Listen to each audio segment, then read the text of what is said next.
Morning, everyone. 1 year into the Trump administration, the situation here in America is a complete and total disaster. Donald Trump and Republicans have failed the American people in every possible way. The cost of living is completely and totally out of control. Housing costs out of control. Grocery costs out of control. Electricity bills out of control. Healthcare costs out of control. Child care costs out of control. America is way too expensive, and Donald Trump and the Republican Party has done nothing about it. Under Republican policies, costs haven't gone down in America, costs have gone up, including for reasons that relate directly to Trump's tariffs, which have increased costs by thousands of dollars per year on everyday Americans. We have a broken healthcare system and a Republican healthcare crisis.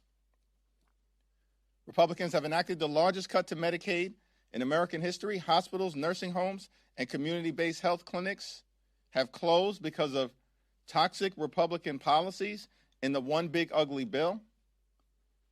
And Republicans in the Senate refuse to extend the Affordable Care Act tax credits, which is going to skyrocket health care costs for tens of millions of Americans who will be unable to afford to go see a doctor when they need one. Donald Trump and Republicans promised to cut costs in America. Instead, the Republican Department of Homeland Security is cutting down American lives in cold blood. It's completely and totally unacceptable. Taxpayer dollars should be used to make life more affordable for the American people, not brutalize everyday Americans or kill American citizens. But that's exactly what's happening right now in the United States of America, which is why dramatic change is needed with the Department of Homeland Security before any appropriations bill related to ICE or CBP proceeds. That's the Democratic position, because that's the position of the American people. Questions? Good morning, thank you. Last March, you and Leader Schumer didn't seem to be quite on the same page when there was a question of government funding here.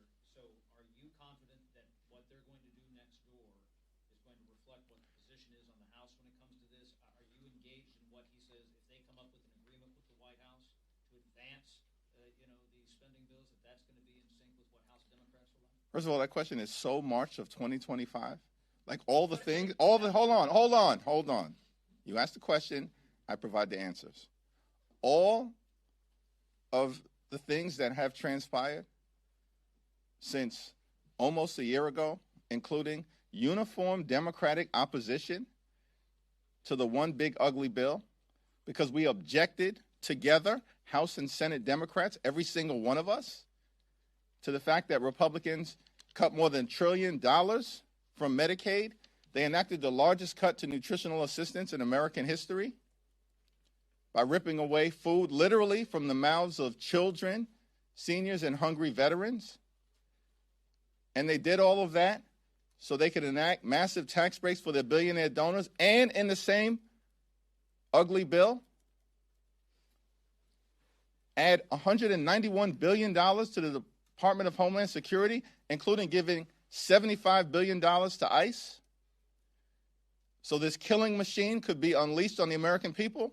And you're asking me about what happened in March of 2025, when every single House Democrat and every single Senate Democrat stood against that bill. And for 43 days in the fall, during the Trump Republican government shutdown, together we raised the issue of saving the health care of the American people. And everybody knows who won the narrative in connection with the Trump Republican shutdown, because House and Senate Democrats, Leader Schumer, all of us in the House, overwhelming majority of Senate Democrats stood together We're winning election after election after election. Republicans are being crushed. Donald Trump's approval rating is underwater, including as it relates to the economy, health care, and immigration. These extremists are completely and totally on the run. So yes, short answer, we are on the same page. Now, with respect to what emerges from the Senate, as is always the case, we will evaluate whatever bill comes over to us on its merits. Thanks. Second row. You've said that you are going to commence impeachment proceedings against Kristi Noem if she's not fired. At what point do you say, okay, she's not being fired, we're commencing these proceedings? And have you had any conversations with Republicans that you think will rally with that effort? I have not specifically spoken to any Republican other than Speaker Mike Johnson as it relates to the appropriations bill. I did reiterate in my conversation with Speaker Johnson that we intend to proceed with impeachment proceedings if Kristi Noem is not fired. Kristi Noem is a complete and total embarrassment. She's a disgrace. And on top of all of that, she's presided over the cold-blooded killings of American citizens like Renee Nicole Good and Alex Preddy. Unacceptable. She should have never been confirmed. Shame on every Republican in the Senate who put this wildly unqualified person into a position of significance in the Department of Homeland Security so she could unleash brutalization on everyday Americans, American citizens, and law-abiding immigrant families. It's disgraceful. She's got to go. We are dead serious. She needs to be put on ice permanently. She's got to go. And by the way, she's not the only one. Stephen Miller is the architect of Donald Trump's toxic immigration policies. He's a stone-cold liar. He's a bigot. He's a hateful individual. He's a malignant, unelected interloper. He needs to go as well. Why does Donald Trump, if he truly is trying to change direction, have these people around? So when we evaluate the administration's intentions, we're not interested in a change in tone.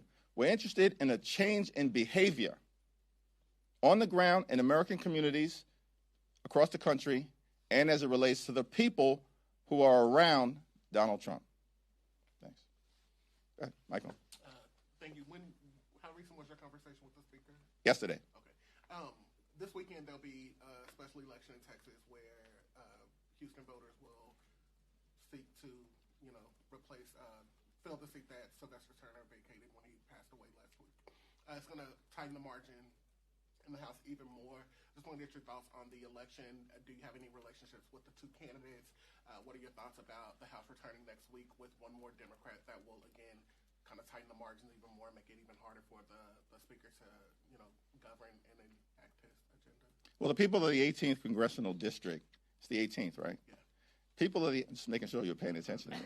The people of the 18th Congressional District will decide who represents them in Congress. It's a legendary district. I mean, one of the most legendary congressional districts in the history of this country. It sent to Congress Barbara Jordan. Sent to Congress Mickey Leland. It sent to Congress Sheila Jackson Lee. It's a legendary congressional district. So we're excited to see what comes next. And of course, that person stands on the shoulders of all of those giants. And though he was only with us for a few months, the great Sylvester Turner. What about the margins? Thanks. Well, with respect to the margins, this is another reason why, as we have continued to say, House Democrats, Senate Democrats, all of us, that when it comes to these appropriations bills or any legislative item before the American people, We're just not down with the my way or the highway approach. It's not going to lead anywhere other than crashing and burning legislation or the appropriations process. The extremists in the Republican Party spent the better part of last year trying to fool the American people as if there was some big, beautiful mandate. And because they apparently convinced themselves, though not the American people, they've engaged in things that have worsened their position, not made life better for the American people. And if they continue down that destructive path, only a few things are going to come out of it. One, Republicans may shut the government down again, at least in part. Two, they will continue to fail to deliver on their promise to lower the high cost of living. And three, which we know to be the case, they are heading toward defeat on November 3rd, when Democrats will take back control of the House of Representatives. Thank you, Mr. Leader. Thank you. Thank you. I wanted to ask you about these negotiations that are ongoing in the Senate about potentially separating out a DHS-CR. I was just wondering how you're feeling about those conversations, whether you think Democrats would vote for a DHS-CR with changes, and also are you involved with these discussions at all? I've had conversations with Leader Schumer and Mike Johnson. I have had no conversation with the White House. But the White House understands that the only group of people that speak for House Democrats are House Democrats. So we'll evaluate whatever comes out of the Senate. We support the position that the 5 bipartisan bills that had strong bipartisan support in the House should be voted on, sent to the President, and signed into law promptly. The failure to do so will simply be another indication that Republicans, once again, want to shut the government down in order to try to jam their extreme right-wing policies down the throats of the American people. We know where that winds up, nowhere. And at the end of the day, many Republicans, just like it was the case related to extending the Affordable Care Act tax credits, which happened in the House of Representatives, despite months of them saying, my way or the highway, the same outcome is going to result this time around, because the American people know that dramatic, bold, transformative changes to the way in which the Department of Homeland Security conducts itself need to happen, and it needs to happen now. Not weeks from now, not months, not next year, not when Donald Trump finally leaves the Oval Office. It needs to happen now.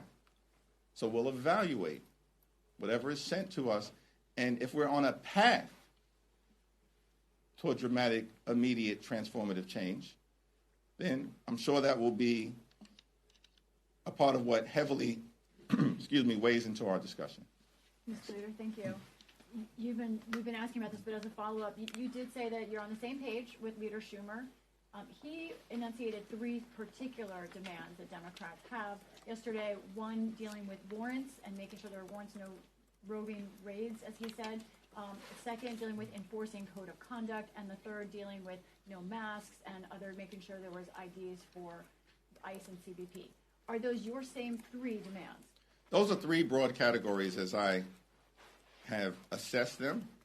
There are specific areas within each of those categories that we'll need to drill down on, but from the standpoint of accountability, for instance, it is our position that there need to be independent investigations whenever DHS agents violate the law, and those investigations cannot be conducted independently by the Department of Justice or by anyone closely associated with the Trump administration. They have no credibility to investigate anything. These extremists lied after 2 Americans were killed in cold blood, called them domestic terrorists. Stephen Miller said that Alex Preddy was a would-be assassin. Even the NRA is up in arms as it relates to the malignant lies being told by this administration. So from an accountability standpoint, if someone breaks the law, this is a pretty simple, non-controversial American principle. They should be investigated and prosecuted criminally. The administration is incapable of doing that. And so, state and local law enforcement should explicitly have the authority to investigate crimes that are committed by DHS agents in their state and local jurisdictions. We also are strongly of the view that masks are completely and totally unacceptable. It's incredible to me that Republicans passed legislation, their signature bill, the thing that they're proudest of, the one big ugly bill, largest cut to Medicaid in American history, ripped food out of the mouths of hungry children, seniors, and veterans. And why did they do that? In part, so they can give ICE more money than they've ever been given before and unleash thousands of masked agents who are brutalizing and killing American citizens. This is the Republican priority. It's unbelievable. And so there's a clear contrast between who they are, what they represent, who we are, what we represent. And part of the problem with the masks is that it connects directly to the lack of accountability. And if you have these masked individuals engaging in thuggery directed at law-abiding immigrant families and American citizens, it reinforces for them that they can behave with impunity. They were directed, apparently, to do this by Donald Trump and Kristi Noem and Stephen Miller. So that clearly has to change. And when it comes to American citizens, like, we should have an explicit prohibition that DHS cannot detain or deport American citizens, period, full stop. The American people support it. The American people also support enforcement of the Fourth Amendment. These extremists seem to believe that the Fourth Amendment prohibition on unreasonable searches and seizures, they should read it. They claim to be fans of the Constitution. These extremists seem to believe that the Fourth Amendment does not apply to DHS enforcement activity. They've lost their minds, and the American people know it. And so we believe that a judicial warrant should be required in all circumstances related to DHS and ICE activity before they can break into homes or rip people from their cars, break glass. The American people reject it. It's out of control. It's one of the reasons why ICE is deeply unpopular right now, and they will remain so. So, yes, we need judicial warrants as well. And all of those items we interpret as within the broad categories that Leader Schumer has set forth. Would you like the ban on deportation of American citizens as part of this? I think that, in what country are we living in if it's controversial to prohibit a ban on American citizens? That shouldn't even be a discussion. Is that a yes? Of course it's a yes. In what country are we living in where ICE and DHS have free reign to detain and deport American citizens? That's inconsistent with the Constitution. And so, if the extremists don't get it, it should be made explicit. Thanks. Bovino has left Minnesota. Noem is scaling back operations in Maine. Tom Homan is taking a more active role. Tom Homan was appointed by Obama. Do you see this as an improvement to the situation? Not necessarily. Remains to be seen. Thanks. When you talk to the speaker, have you gotten any kind of assurances that he will seat whoever the winner of the Texas special election is in a timely manner to avoid a repeat of what happened with Adelita Grijalva? I think that point has been made explicitly clear to Speaker Johnson and to Republicans that we can never have another Adelita Grijalva situation again, beginning with the victor of the special election connected to Texas's 18th congressional district. Thanks. Sir, there is concerns from some among your party that a CR would allow ICE to continue operating the way that it's been operating. I wonder whether you share those concerns and how you plan to address them if that is the path that Senate Democrats take. We haven't evaluated any agreement that comes together because there's no agreement that has come together yet. But dramatic changes need to occur as it relates to the way in which DHS agents generally and ICE specifically have been conducting themselves. Taxpayer dollars should not be used to brutalize American citizens, to kill the American people, or to violently target law-abiding immigrant families. And so any agreement that comes together in the Senate will have to evaluate in its totality, including as it relates to if there is to be a continuing resolution, it cannot be endless and it cannot be long. And that's the most that I'll say about it right now. Thanks. Are you planning to co-sponsor Robin Kelly's articles of impeachment against Kristi Noem? I think House Democratic leaders have made clear our position. The statement speaks for itself. If Kristi Noem is not fired immediately, impeachment proceedings will commence.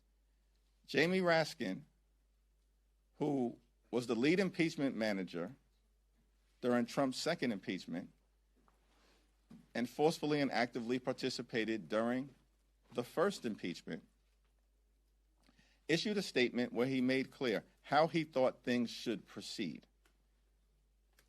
in reference to this current version of the Kelly resolution as a foundation for the investigative work that needs to take place to ensure that we are presenting the strongest possible articles of impeachment of Kristi Noem before the House of Representatives. We don't want a show vote. We want a successful vote. In the same way that we've had with respect to the release of the Epstein files, in the same way that House Democrats secured as it related to overturning Trump's toxic executive order that ripped away collective bargaining rights for more than 1 million hardworking federal employees, where 20 Republicans joined us. And we want a successful vote in the same way that 17 Republicans joined all 213 Democrats, despite all the cynicism and skepticism coming out of this town that House Democrats were overreaching in our demand that we're going to extend the Affordable Care Act tax credits, and we're going to do it on our terms. So we know how to move Republicans over to our position. Why? Because we're on the side of the American people. And when it comes to the possible impeachment related to Kristi Noem, it's our intention to do the same thing. Thank you, everyone.